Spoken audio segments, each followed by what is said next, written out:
हमारे channel head Brajmohan Singh Raghuvanshi ने वरिष्ठ पत्रकार सुहासिनी हैदर से भी खास बातचीत की है। इस खास बातचीत में क्या कुछ चर्चा हुई है, आपको भी सुनाते हैं। तो जैसा हमने आपको बताया था कि हम मॉस्को में पहुंच चुके हैं। आदरणीय प्रधानमंत्री श्री नरेंद्र मोदी जी की 2 दिवसीय यात्रा है और रशिया के साथ है, तो निश्चित रूप से ये बहुत बेहतरीन होने जा रही है। रशिया के साथ हमारे 5 दशकों से बहुत ही अच्छे रिश्ते हैं, जो बिजनेस प्रोस्पेक्ट से, एजुकेशन प्रोस्पेक्ट से, और खास तौर से ये पुतिन जी के साथ जो मुलाकात है, इसका 1.5 अरब की जनता पर बहुत गहरा असर होने वाला है। लेकिन इन सब के बारे में हमारे साथ आज एक बहुत खास शख्सियत यहाँ मौजूद है। वरिष्ठ पत्रकार है सुहासिनी हैदर जी, जो हमारे साथ मौजूद है और इन्होंने अपना अमूल्य समय हमें दिया है और आपसे हम बातचीत करेंगे। मैम, सबसे पहले आपका बहुत बहुत स्वागत है हमारे साधना चैनल पे। और क्योंकि खासतौर से जो हमें जानकारी है, लगातार पूरे देश की जनता आपको देखती है टेलीविजन स्क्रीन पे। आप एक वरिष्ठ पत्रकार के अलावा आप अंतर्राष्ट्रीय जानकार हैं, खासतौर से जो अंतर्राष्ट्रीय मामले होते हैं। ये जो विदेश यात्रा है प्रधानमंत्री की, इसको किस रूप में आप देखती हैं? मुझे लगता है कि प्रधानमंत्री की जो ये रूस की यात्रा है, एक काफ़ी अलग से उन्होंने इसका चयन किया है, क्योंकि आप अगर देखें अब तक प्रधानमंत्री जब 2014 में, जब 2019 में जीत के आए थे इलेक्शंस, तब पहले उन्होंने नेबरहुड में आसपास पड़ोस के देशों के का दौरा किया था। एक बार उन्होंने भूटान, नेपाल का किया, 2019 में श्रीलंका और मालदीव्स का किया। लेकिन रूस का जो चयन है इससे अलग है। तो रूस को आप देखें तो उस तरह के दर्जा दे रहे हैं कि पड़ोस के देशों को जो दर्जा मिलता है, नेबरहुड फर्स्ट जो बुलाते हैं इस हमारे सरकार में। दूसरी बात ये है कि प्रधानमंत्री की ये पहली यात्रा है जो यूक्रेन युद्ध के बाद, जब वो शुरू हुआ है उसके बाद वो आ रहे हैं रूस। तो इसके काफ़ी मायने हैं, क्योंकि 2021 के बाद वो युद्ध जब शुरू हुआ था फरवरी में 2022 में, उसके चंद महीनों पहले प्रेसिडेंट पुतिन दिल्ली आए थे। रूस का जब आक्रमण हुआ यूक्रेन, उसके बाद भारत और रूस के बीच में तनाव नहीं था, लेकिन ऐसा लग रहा था कि कुछ दूरियां बन गई थी। और जो एनुअल इनका जो समिट होता है 2000 से होता है, 21 इनके समिट्स हो गए थे 2021 तक, वो 3 साल से नहीं हो पाया। कुछ तो पैंडेमिक की वजह से और कुछ इस वजह से कि भारत भी अपना निष्पक्ष जो पोजीशन रखना चाह रहा था शायद इस यूक्रेन वॉर पे। तो अगर 2 साल बाद प्रधानमंत्री यहाँ रूस आ रहे हैं इस समिट के लिए, तो उसके भी कुछ मायने हैं।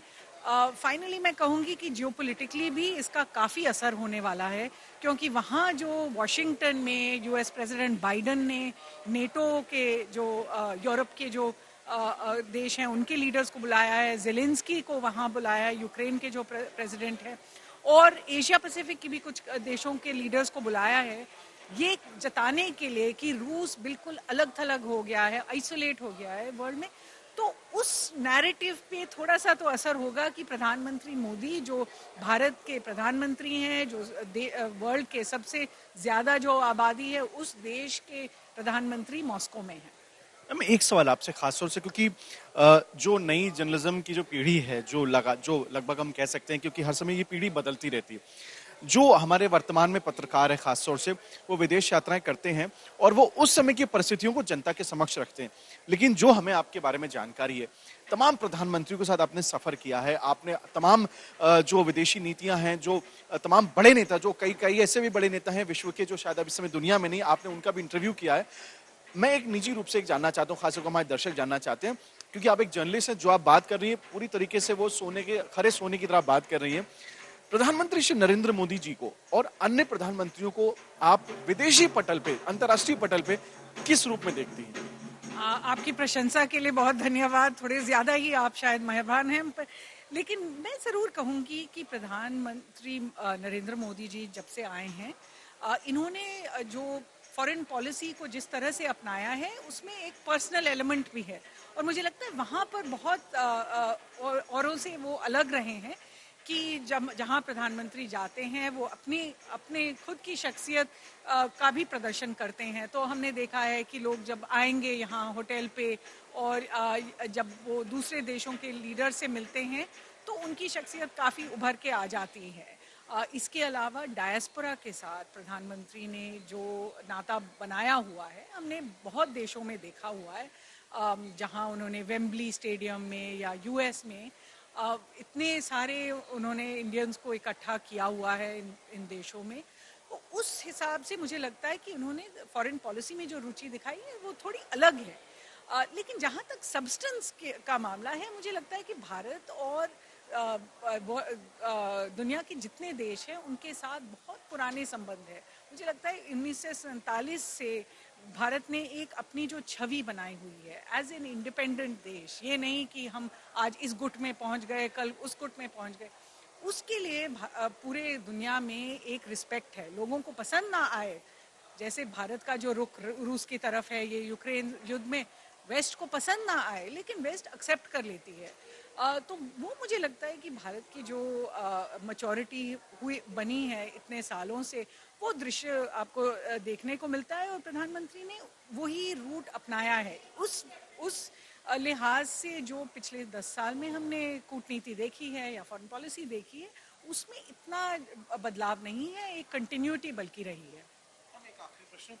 खासतौर से हमने देखा कि प्रधानमंत्री ने अपने तीसरे कार्यकाल के बाद से बहुत सारे मंत्रियों के विभाग नहीं बदले।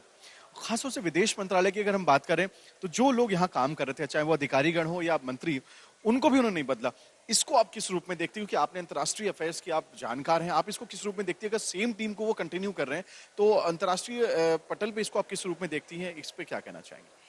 देखिए, बदलाव तब होता है जब आपको लगे कि कुछ गलत हो रहा है, तब आप बदलाव करेंगे या आप कोई नया रुख अपनाना चाहते हैं। लेकिन मुझे लगता है कि 2024 का जो इलेक्शन है, खास तौर के से क्योंकि भाजपा को अपने आप मेजॉरिटी नहीं मिली है, वो ये दिखाना चाहते हैं कि एक कंटिन्यूटी रही है, जो पहले भी था 10 साल से अब भी चल रहा है।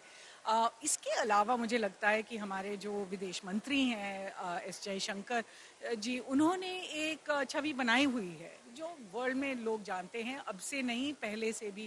पहले तो वो राजदूत रह चुके हैं यूएस में, चीन में, वो बहुत देशों में उन्होंने काम किया हुआ है। उसके बाद वो विदेश सचिव बने, तब भी उनका जो एज अ फॉरेन सेक्रेटरी दिखाना चाहते हैं कि एक कंटिन्यूटी रही है, जो पहले भी था 10 साल से अब भी चल रहा है।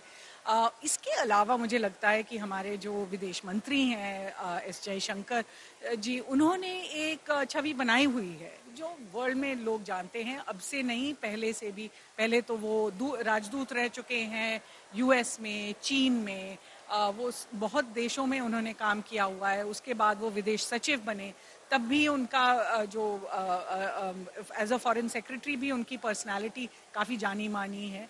और फिर अब 5 साल के लिए जो एक्सटर्नल अफेयर्स मिनिस्टर हुए हैं, विदेश मंत्री जो हुए हैं, तो वो देश देश में जाते हैं। आप अगर देखिए तो यहाँ पर भी रूस में जैसे फॉरेन मिनिस्टर लावरोव है, मुझे लगता है 20 साल से विदेश मंत्री रह चुके हैं। ये है क्योंकि उनके ताल्लुक जो पर्सनल बॉन्ड्स होते हैं दूसरे देशों के लीडरशिप के साथ, वो भी भारत के लिए काफ़ी लाभदायक हैं।